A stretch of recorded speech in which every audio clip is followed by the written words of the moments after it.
سلام دوستای خوبم، امیدوارم حال دلتون عالی باشه. میخوام براتون درباره نون محلی بگم. لطفا پستم رو لایک کنید تا بتونم براتون کلیپ های زیادی بذارم. نون محلی یکی از انواع نونای خوشمزه است که به عنوان وعده صبحونه بسیار مناسب استش.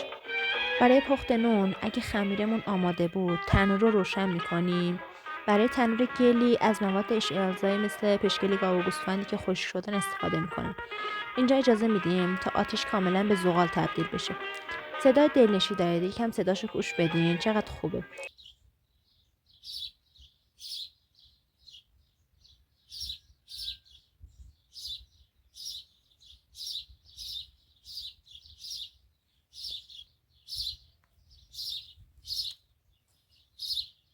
این چاله مانندی هم که کنار تنور دیدین این به تنور راه داره و چون آتیش اگه هوا نباشه خاموش میشه، این باز میکنه.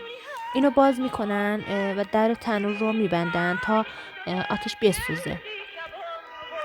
برای خمیر که نتونستم براتون فیلم بگیرم، آرد رو با نمک و مخمر و آب ولرم مخلوط میکنیم. خمیر رو خوب ورز میدیم تا نرم بشه. روی خمیر رو میپوشونیم تا حجممون بیشتر بشه. بعد دوباره قبل پخت باید خمیر رو ورز بدیم.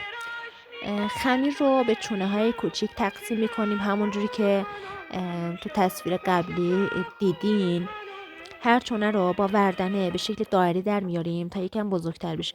بعد به همین شکل با دست بزرگترش میکنیم، رو لواشمند میندازیم بعد میزنیم به تنور. میبینی که چند تا نون هست تو این تنور. این تنور قابلیت اینو داره که 4 تا نون رو تو خودش جا میکنه.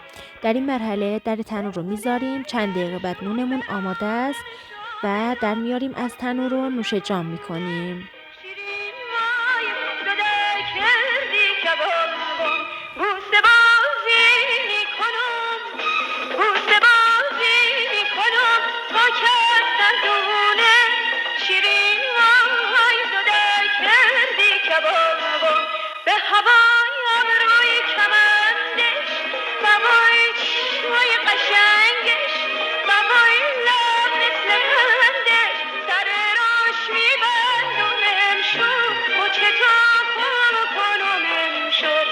چطور